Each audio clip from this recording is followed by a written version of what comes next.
Olá, sejam bem-vindos a mais uma edição do Canal 14 Entrevista. Como vocês podem ver aqui na cidade de Anápolis, está acontecendo a Mostra Casulo, na casa que foi do ex-prefeito, ex-deputado federal, Anapolino de Faria. Uma mostra belíssima, um trabalho de restauração quase que completo em relação àquela residência, mas a gente vai trazer detalhes através das entrevistas que a gente vai fazer hoje. E são 4 convidados. O primeiro deles, o sorteado foi o Brendo. Brendo Alves, que é arquiteto de formação. Brendo, seja bem-vindo a essa edição do Canal 14 Entrevista. Eu queria que você falasse um pouquinho do que foi esse trabalho, que desafio foi esse, que tamanho de desafio foi esse na sua carreira e tão jovem ainda. Tá, primeiro eu queria agradecer pela oportunidade de estar aqui com vocês. E para nós, participar hoje da Mostra Casulo está sendo realização de um sonho pessoal nosso, que é de começar a montar uma autoridade, começar a montar uma carreira, e eu acho que a gente começou com o pé direito participando dessa mostra. É uma oportunidade boa para os profissionais daqui de Anápolis, onde a gente está tendo a oportunidade de expor o nosso trabalho. Eu não conhecia a quantidade de arquitetos que tem aqui, não sabia a qualidade que eles tinham, tem gente muito boa. E o maior desafio que a gente teve lá foi a questão mesmo do contexto histórico da casa, né? Porque, assim, para a gente criar é muito fácil criar do nada. Por exemplo, assim, a gente pega as ideias que a gente tem e construir algo. Agora, construir a partir daquilo que tem um legado, que tem uma história, que está relacionado com a construção de Brasília, com toda essa questão política, questão do desenvolvimento da cidade, e ser uma das primeiras famílias que teve aqui, para nós foi muito importante. E a grife Oscar Niemeyer assusta? Nossa, demais. Para nós é uma honraria. A gente teve a oportunidade de estar conhecendo o bisneto dele e, assim, foi outra coisa gratificante para nós. Porque, assim, a gente que é arquiteto, a gente está num processo de aprendizado. Pode ter 10, 20 anos. E a gente teve uma pessoa que teve o know-how, o conhecimento que ele teve, a oportunidade que ele teve de aprender com o bisavô dele e poder a gente estar ali, que seja por um espaço curto de tempo, estar no mesmo ambiente que aquela pessoa, podendo absorver um pouco de conhecimento, para nós foi muito importante. Bom, o que eu observei, eu fui fazer a visita, eu recomendo para quem não foi ainda que vá, porque é fantástico. Não que eu seja um grande especialista em arquitetura, decoração, nada disso. Me interessa muito o contexto histórico, é isso que ele falou. Você consegue juntar o melhor de vários mundos. Você pega uma arquitetura antiga, você pega o toque de modernidade que vocês colocaram lá, e o fator histórico. A casa que Juscelino Kubitschek frequentou, gente. Oscar Niemeyer, figuras da mais alta relevância. E a gente vive num mundo político tão deturpado, hoje tão confuso, quando você tem figuras como essas que você pode resgatar e trazer para o presente, eu acho muito importante. Esse contexto histórico foi importante para vocês também, vocês procuraram saber, e eu estou falando isso porque, é claro, eu sou de gerações bem anteriores às de vocês, mas vocês tinham ideia da importância daquela casa antes? Passaram ali em frente à casa do doutor Anapolino, nem sabiam que se tratava de casa do doutor Anapolino, o que tinha se passado lá dentro? Para mim, assim, a gente tinha a questão da especulação, da questão do projeto pelo fato de ser o Oscar Niemeyer, mas a grande importância do doutor Anapolino para a história de Anápolis, eu não tinha conhecimento. A gente começou a entrar mais dentro desse mundo, saber a importância que ele teve como profissional dentro da área da política, a partir do momento que a gente começou a inserir dentro da história. E aí essa história da própria casa, que foi importante como partido, que deu a base, o alicerce para nós, eu creio que todos os arquitetos, para iniciar os seus projetos. A gente consegue identificar lá que todo o ambiente tem a identidade do profissional que o projetou, mas todos seguem a mesma linguagem, elementos que um identifica com o outro. E vocês, enquanto arquitetos, vocês observam isso desse primeiro olhar, aquele toque marcante ali? Não, chega no ambiente, já identifica? Já tem sabe. ali a assinatura de alguém? Não, já sabe sim. Então a gente consegue ver o toque de cada um em cada ambiente. Por exemplo, no nosso caso lá que a gente tem, faz o spa... Vamos falar do seu específico. Do spa de Faria. É uma característica mais nossa como arquiteto, o meu e do meu sócio, do Isaías, essa parte mais brutalista da arquitetura, mais a questão do concreto aparente. Brutalista é isso, então, é o que eu estava pensando, é o concreto, né? O concreto, a questão do concreto aparente, a questão de trabalhar o material in natura, voltado um pouco mais para o lado do design industrial, que foi um ponto-chave que a gente encontrou ali para para trabalhar a questão do design industrial, a questão do material aparente, com a questão da relação do concreto com a questão modernista. A gente tem o Oscar Niemeyer, que é conhecido pelo fato de ser um dos primeiros arquitetos a deformar o concreto. Todos os seus trabalhos é de concreto armado. Então a gente pegou essa questão dessa identidade, desse tipo de assinatura dele e empregou com a nossa característica profissional também. E o trabalho que deu? As pessoas ficam imaginando. Eu olho, eu chego, eu vejo o ambiente pronto, para mim deu trabalho, mas não foi aquela coisa assim. O arquiteto hoje em dia, ele parte para o trabalho pesado também? Se necessitar, ele está ali junto, acompanha, quebra a parede. Sim, não. Fala a verdade pra gente. Não, nesse caso é verdade. Foi até uma situação aconteceu várias situações engraçadas nesse processo construtivo. Desde a elaboração do projeto até a execução. Um dia eu cheguei com o material para entregar o material, eu mesmo desci o material, e aí uma das fiscais, né, o pessoal que fiscaliza a entrada, perguntou: qual que é o arquiteto do seu ambiente? Aí eu falei assim: não, sou eu. Ela falou: nossa, desculpa. Mas assim, eu acho que foi também de todos. Todos colocaram a mão na massa, todo mundo se empenhou para produzir seu ambiente, nem que seja no momento mais pesado ali de estar quebrando, de fazendo uma massa, retirando entulho, ou seja naquele pequeno momento de colocar um adorno, dar um toque, um detalhe, ver, corrigir a iluminação. Todos que estavam ali participou dentro desse processo. A gente estava até brincando antes de começar a inauguração que a gente estava para ter um filho, né? Porque pela ansiedade, desse carinho que a gente teve de estar trabalhando, se empenhando, tá ali junto no dia a dia para sair com o máximo de perfeição. E vocês trocaram opiniões? Por exemplo, a obra aconteceu como todos os ambientes ao mesmo tempo? Sim, sim. Na verdade, a gente acabou... para mim foi uma das recompensas. Foi muito gratificante. A gente acabou se tornando quase uma família, porque... nossa, meu pedreiro não pode vir hoje. Não, eu te empresto o meu. Eu preciso do material. Não tenho tempo de buscar um saco de cimento. Não, toma aqui e troca. Houve essa troca. Assim, momentos de chegar, assim... complexidade de execução, porque a casa, ela foi construída no período, a tecnologia de construção dela é condizente com o período. E a gente teve que adaptar a tubulação para colocar as torneiras novas, os novos equipamentos. E aí chegou, sim, a oportunidade que a gente tem arquiteto lá que está entrando no mercado agora e tem gente que está há muito tempo. Então, assim, por se tornar essa família, a gente também teve essa troca de informações de um ambiente ou outro. A oportunidade que um tinha para ajudar o outro, todo mundo se ajudou. E vocês tiveram total liberdade para trabalhar o projeto ou tinha orientação? Vocês podem ir até certo ponto? Foi dada uma orientação para a gente, não é que é o limite. Colocaram para a gente que a gente tinha que trabalhar mantendo as características da casa, porque é o diferencial da amostra. A amostra não é só uma amostra de arquitetura, nossa intenção ali é contar uma história. Então, assim, dentro dessa ideia de contar uma história, a gente tentou fazer o projeto com as nossas ideias, mas que não perdesse a essência da casa, não perdesse a essência do período que ela foi construído. Então, para nós, assim, a gente chama até de diretriz. Uma diretriz que moldava o nosso projeto era essa questão de manter elementos que remetessem à época da casa, ao período que foi construído, o estilo da casa. Isso é muito importante, muito bacana. Como eu falei no início, para quem não acompanhou e puder ir lá, ainda dá tempo, gente. Eu acho que é muito bacana, muito importante. E o que é que fica de lição assim, para a continuidade da sua carreira? Estou falando todos que participaram, são muito jovens. Para a continuidade, que experiência você pegou nessa vivência? Foram quantos meses? Quanto tempo de trabalho? A gente iniciou por mês 6, né? Uma média de 3 a 4 meses de execução. Porque, assim, a questão das etapas, né? Mas, assim, para mim, de todo esse período que eu aprendi, a lição... Pode-se dizer, assim, que eu acho que todo arquiteto que tem que carregar consigo a questão do zelo pelo aquilo que está fazendo, a questão do cuidado.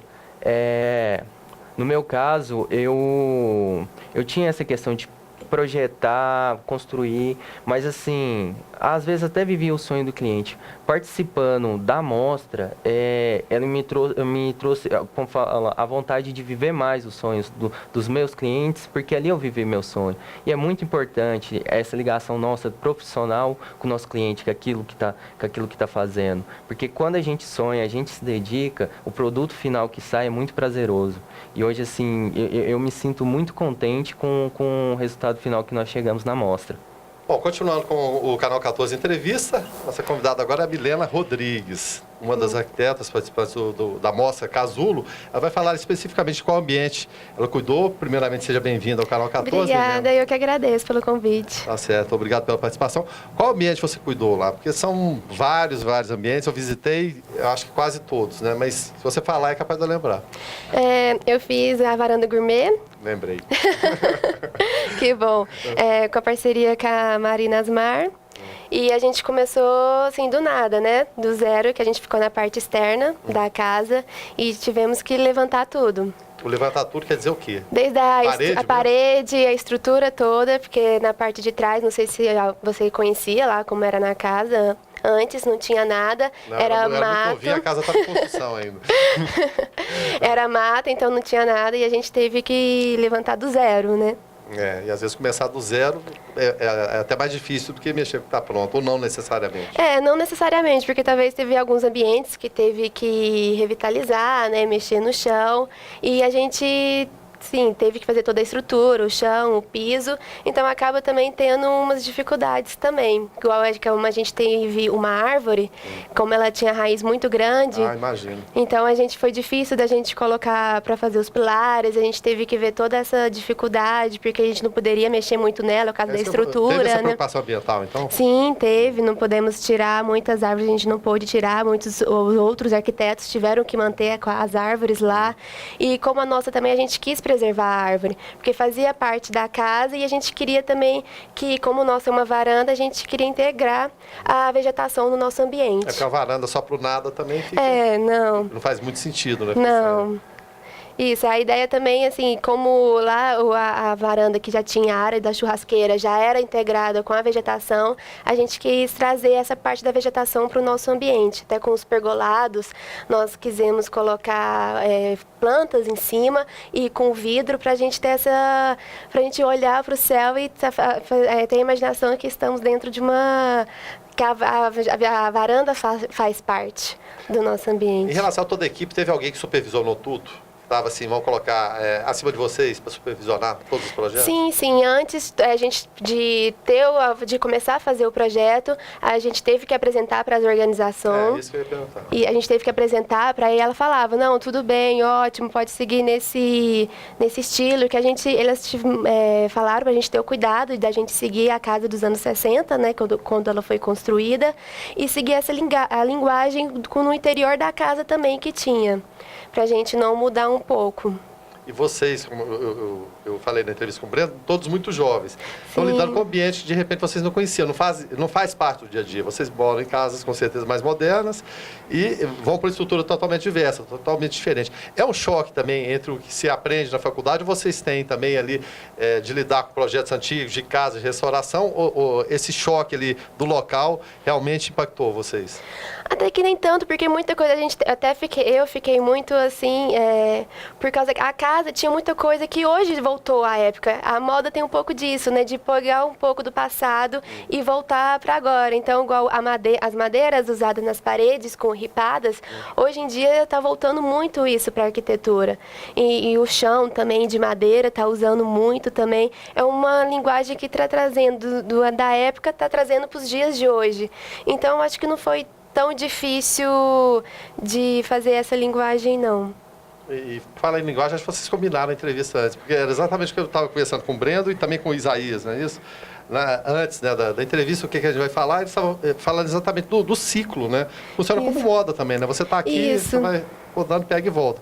E o que você acha em termos estéticos? Você gosta desse tipo de arquitetura? Eu gosto muito disso, do amadeirado, do concreto, igual dos azulejos também, que todos os banheiros da casa tinham os azulejos. Eu também gosto também disso, que dá pra gente fazer, como a gente pode fazer uma mesclagem bem legal, igual a gente também quis trazer para o nosso ambiente também o concreto, igual o piso é de concreto.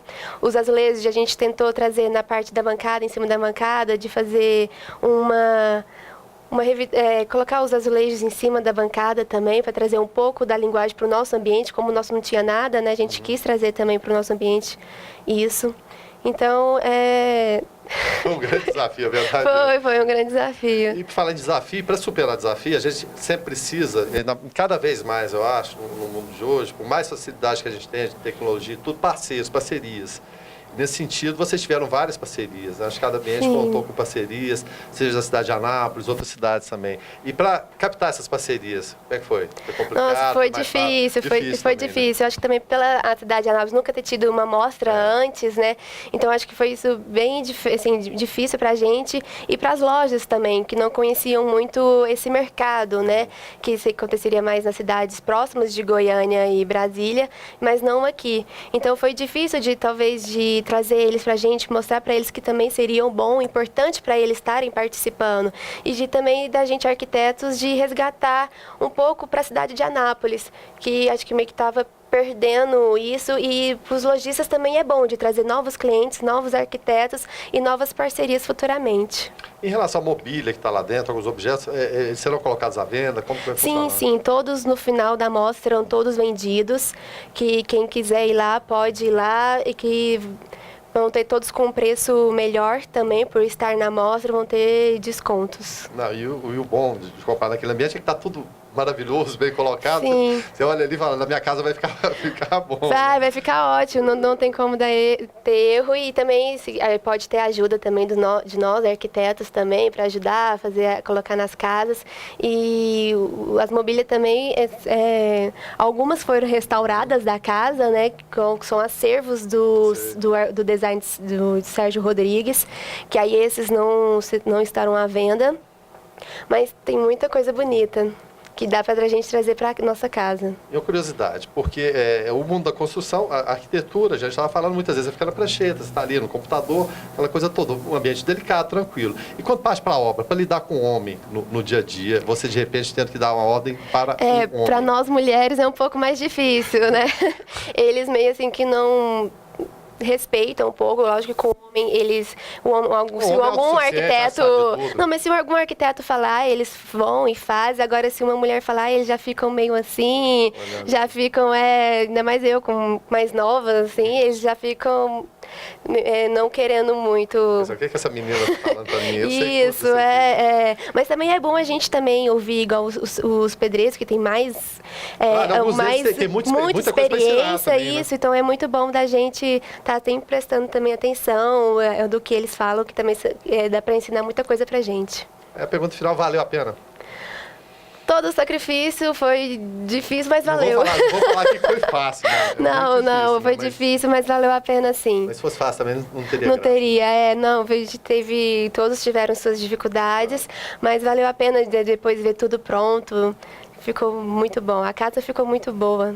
Sem dúvida nenhuma. Agora, a gente vai falar com um que é jovem, ainda mais experiente que os outros que falaram aqui, o Isaías. Isaías, seja bem-vindo ao Canal 14, é um prazer recebê-lo aqui. Obrigado por aceitar esse convite para falar um pouquinho para a gente sobre a Mostra Casulo, este desafio que foi restaurar uma casa tão importante como a do Dr. Ana Paulina de Faria.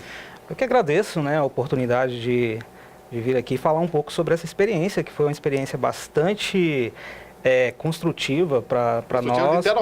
Literalmente, né? Literalmente construtiva. Aprendemos muito e realmente é um prazer muito grande estar aqui, poder falar sobre isso. Bom, você é sócio do Breno, vocês têm um escritório de arquitetura. Sim, nós temos um escritório na verdade é uma construtora. Né? Armazém 47. É uma sociedade recente. O Breno está vindo de Goiânia e nós resolvemos investir no mercado aqui de Anápolis. E entramos na mostra com esse intuito de mostrar o trabalho do escritório e de cada um também individualmente como arquitetos. E como que surgiu esse convite? Como que apareceu essa... Você vê como uma oportunidade? Sim, sim. Como ela surgiu para vocês? A Mostra Casulo, ela é uma mostra diferenciada e nós já havíamos ouvido falar, né, da mostra por um amigo, por uma amiga em comum, na verdade. E a gente mostrou interesse de participar dessa mostra por conta da projeção, né, que nós teríamos em relação a essa participação e, demonstrando esse interesse em participar, nós fomos então convidados. Foi um convite prontamente aceito. Né, eu vou voltar então um pouquinho no assunto do que o Breno falou, foi o SPA Faria, né? SPA de Faria, né? Que vocês tomaram conta. O desafio da sua ótica, a gente viu a ótica do Breno, aquela questão de você mesclar, de repente, o novo com o antigo e na sua visão de mais experiente. O grande desafio, como já foi dito, é realmente manter as características históricas da residência. Porque ela simplesmente deixar lá e não mexer. Você tem que integrar. No caso do nosso ambiente especificamente, a gente fez uma intervenção um pouco maior. Então, alguns ambientes realmente preservaram de maneira quase que integral, né? Revestimentos e pisos. Mesmo que tinha ambientes que estavam mais preservados, outros menos. Isso, também, né? exatamente. Você estava bem preservado? Não. Ele não estava tão bem preservado, não. Ele estava bastante danificado. E nós tínhamos a opção de realmente preservar e fazer um projeto baseado nessa preservação. Certo. Mas nós optamos por fazer uma intervenção um pouco maior, né? E o que seria essa intervenção maior?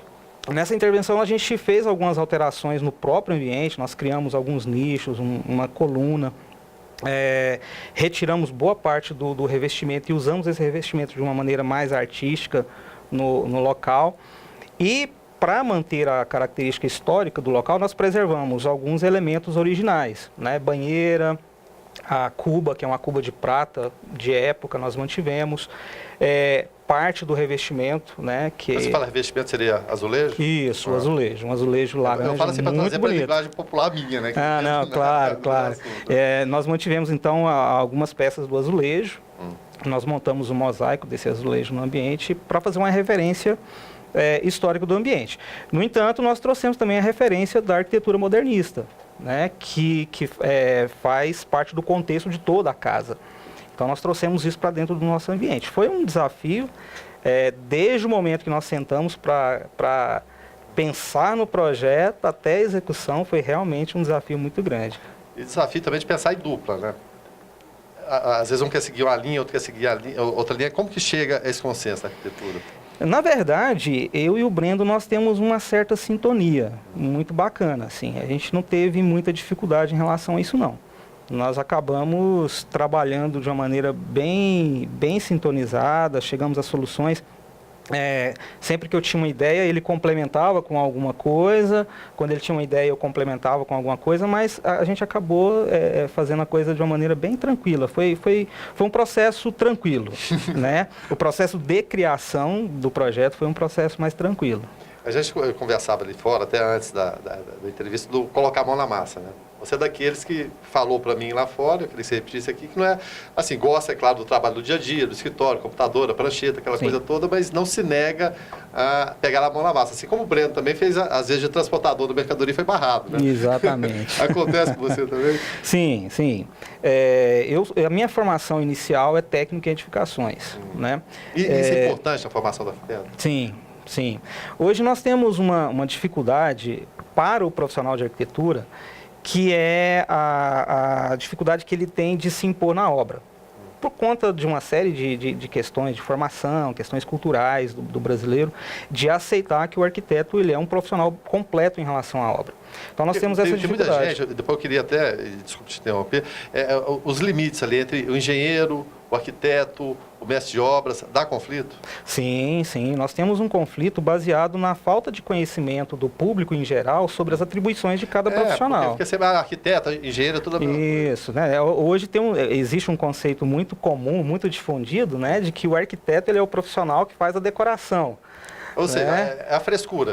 Exatamente. A parte, digamos assim, supérflua da edificação é o arquiteto que cuida. Isso é uma ideia difundida e muito equivocada. Então, quando o arquiteto ele põe a mão na massa, ele vai para a obra, ele pega no pesado, ele carrega, né, um saco de cimento. Quando uma arquiteta chega na obra e se impõe como um profissional que entende de obra, geralmente causa um pouco de espanto. Isso inclui, às vezes, calçar botina. Calçar uma bota de segurança, uma coisa mais, né, mais pesada. Isso causa uma certa estranheza às vezes. Na mostra, isso foi bem visível, né? A gente vê algumas pessoas assustadas, assim, vê aquele monte de arquiteto sujo de poeira. Não, essas meninas bonitas aqui, todas sujas. Sim, você vê, não. Bonitas, mas sujas, né? Puxa vida, realmente, realmente esse pessoal põe a mão na massa. E é uma característica, sim, do arquiteto, né, de fazer parte do processo da obra, né? Isso é muito importante. Na mostra isso foi muito evidente. Bom, lá para os anos 80, quando eu fui fazer vestibular na UNB, tinha lá, né, arquitetura e urbanismo. Aí falaram que tinha uma prova de habilidade específica. Ainda mantém isso, depois de 30 e poucos anos? Sim. O que seria essa habilidade específica? E o que você recomenda para a pessoa? Às vezes ela gosta, mas que habilidade específica é essa? Nas universidades públicas, essa prova ela ainda é feita, né? É uma prova bem seletiva, inclusive. Por isso que eu não quis fazer arquitetura e urbanismo. Nas faculdades particulares, eu acho que não tem. Mas essa prova específica ela é uma prova de desenho, né? Para saber se a pessoa tem um mínimo de habilidade. É necessário ter um mínimo de habilidade com desenho, com percepção espacial, né? O arquiteto ele precisa ter uma percepção espacial apurada. Essa prova específica ela é direcionada para esse tipo de coisa. Não é nenhum bicho de 7 cabeças, não é nada. Mas eu perdi um arquiteto aqui, é um jornalista. Não é nada tão difícil, não. Mas é importante que a pessoa que queira fazer um curso de arquitetura, ela tenha um mínimo de percepção espacial, de habilidade mínima com o desenho, porque isso vai ser necessário para o desenvolvimento dela como profissional de projeto. E falando nessa percepção espacial, você quando vê uma obra, você tem um projeto, você consegue imaginá-la, ele fotografar na sua mente como ela vai ficar depois de pronto? Sim. Isso é uma coisa que todo arquiteto tem, né? Nós conseguimos chegar num ambiente, e aliás é uma coisa bastante interessante, porque geralmente o cliente ele duvida muito disso, né? Mas a gente tem essa capacidade de chegar num ambiente e já imaginar como é que ele vai ficar depois de pronto. Né? E isso é uma coisa que o cliente às vezes fica assim, será que, né, vai ficar assim? Não, vai ficar bom assim. E pode acontecer durante a noite, no sonho, ali você mudar alguma coisa, no dia você acordar e falar, não, pensando bem, não vai ficar bem desse jeito, então vamos mudar aqui. Ou a ideia, uma vez concebida, pouca mudança acontece. Existe um ditado muito comum entre os arquitetos, que um projeto ele nunca termina, né? A gente nunca finaliza um projeto. Porque você sempre chega no final do projeto, às vezes até do ambiente pronto, e você fala, puxa, eu podia ter feito isso aqui diferente, né? Para o cliente, às vezes, está maravilhoso, né? Mas para a gente acaba ficando aquela coisa assim, eu podia ter... Então, a gente nunca termina. Mas o processo de criação, ele precisa ter um começo, meio e fim. Até porque é um processo comercial, né? Nós temos um cliente, é um negócio. Então, ele precisa ter começo, meio e fim. Mas, internamente, é uma coisa bastante interessante. A gente nunca termina, realmente, nunca conclui aquela ideia. Em relação ao jornalismo, acontece a mesma coisa. A gente faz uma matéria que eu penso, poderia ter perguntado aquilo, poderia ter ficado melhor. Por isso que eu nunca vejo de novo. Eu gosto de ver de novo. Mas o arquiteto, ele volta na obra sempre? Volta, nós voltamos, né? Acaba entrando para um portfólio, né? Acaba sendo referência. Algumas coisas a gente até nem usa muito como referência, a gente faz muita questão de mostrar que o arquiteto, ele aprende muito errando também, né? Como todos nós não saímos prontos da faculdade, eu acho que isso se aplica a qualquer profissão. E a gente vai aprendendo ao longo da vida profissional e a gente comete muitos erros, né? E alguns erros a gente, às vezes, meio que esconde. Não fui eu que fiz, né? Mas é um processo de aprendizado muito interessante. E como mensagem final, a pessoa que está acompanhando hoje, o jovem, o adolescente, quiser ser arquiteto, o que você recomenda para ele? Olha, é preciso, antes de mais nada, ter muita disposição de estudar, né? O curso de arquitetura ele é um curso extremamente difícil, ele toma muito tempo, ele não é um curso que você vai na faculdade pronto, né, pode ir para casa descansar. Então, ela vai abrir mão de vida social durante 5 anos, com certeza, né, se quiser ser um bom profissional, se formar bem. Pesquisar muito, ler muito, buscar muita referência. Nós estudamos história da arte e arquitetura, então é bom que a pessoa se interesse muito por esse tipo de coisa e esteja preparado para entrar num mercado muito competitivo, né, que é um mercado muito exigente, que está em transformação, que tem alguns desafios e dificuldades, mas que compensa demais, né? Eu, particularmente, amo a minha profissão, amo a arquitetura e é o que não me arrependo nem um pouco de ter escolhido essa profissão. Está aqui a nossa convidada, Marina. Como eu perguntei para todos os outros anteriores, qual o maior desafio para você em relação ao ambiente? E você fez parceria, né? São duplas em cada ambiente, são duplas, você fez a parceria. Isso, eu fiz a parceria com a Milena Rodrigues.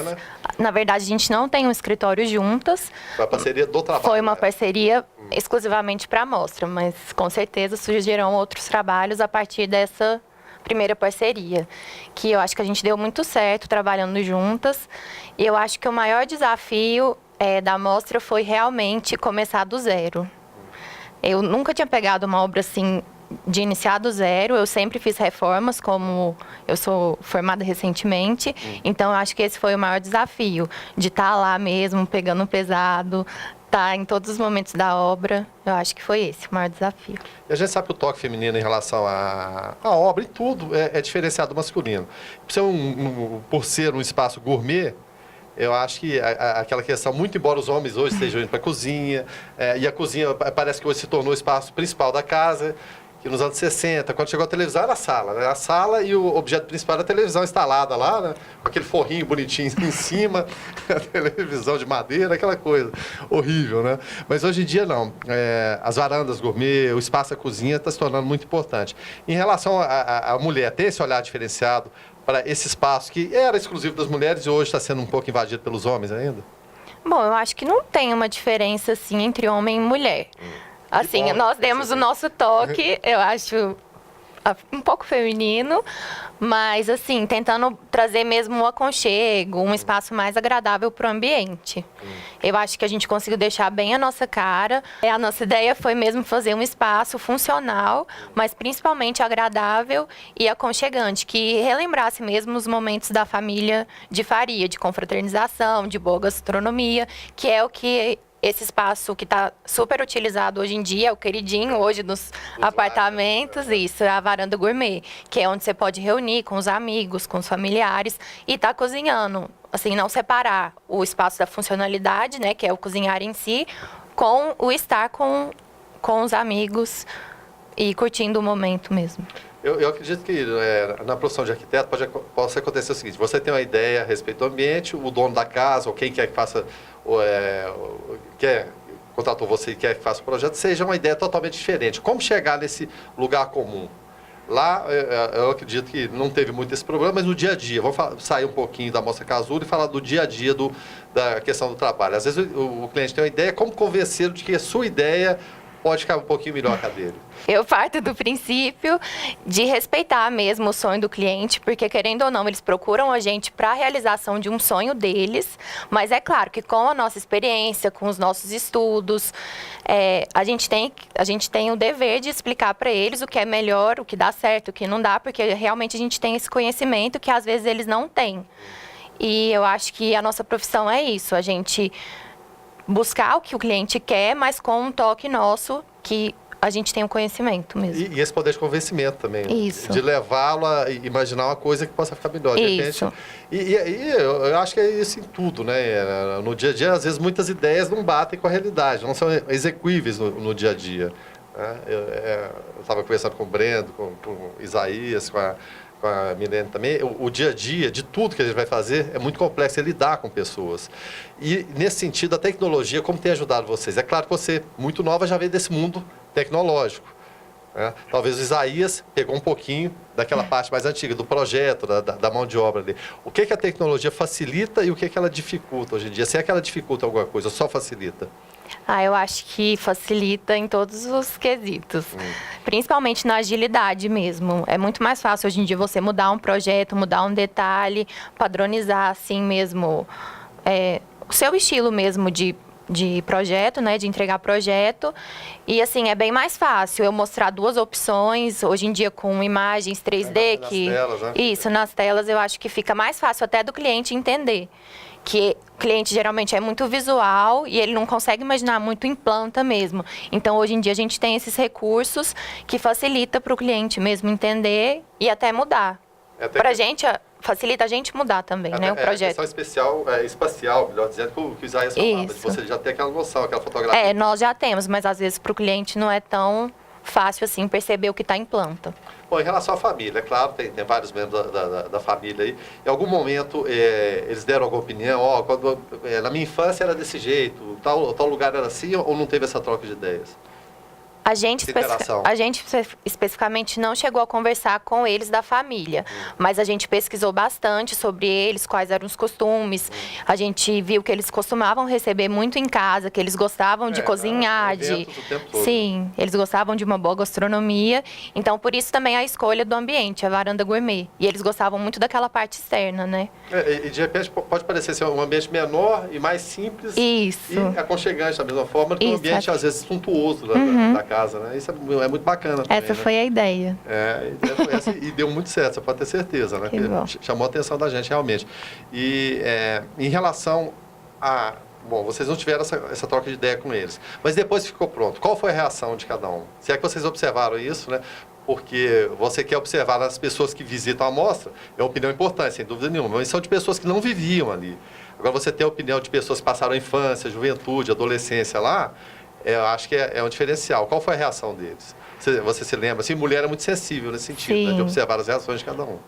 A Suzana, né, que é uma das filhas do Anapolino, ela adorou o espaço, falou que estava a cara dela, mas assim, o principal foi, churrasqueira.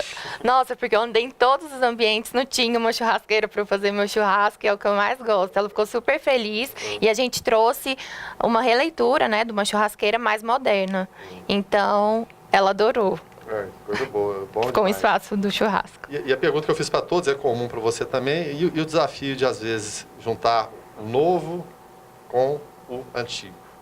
O que é antiquado, mas como todos estavam falando, gira, né? Gira. Aquela roda da moda gira também na arquitetura, de voltar. Como lidar com isso aí sem ficar muito para um lado ou muito para o outro lado? Bom, eu acho que como é um ciclo, né, como todos já falaram, eu não vi dificuldade para trabalhar. Assim, a gente procurou usar revestimentos, usar materiais que remetessem à década dos anos 60, mas com uma pegada mais contemporânea.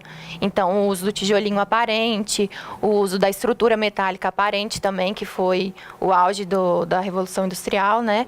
E o vidro também. Também muita utilização de vidro lá, né? E tinha muito vidro colorido também que usava naquela época, né? Sim. Anos 60, até a própria Brasília, meus vitrais, a catedral mesmo, né? Poxa vida. A igreja Dom Bosco também, Brasília, toda azulada.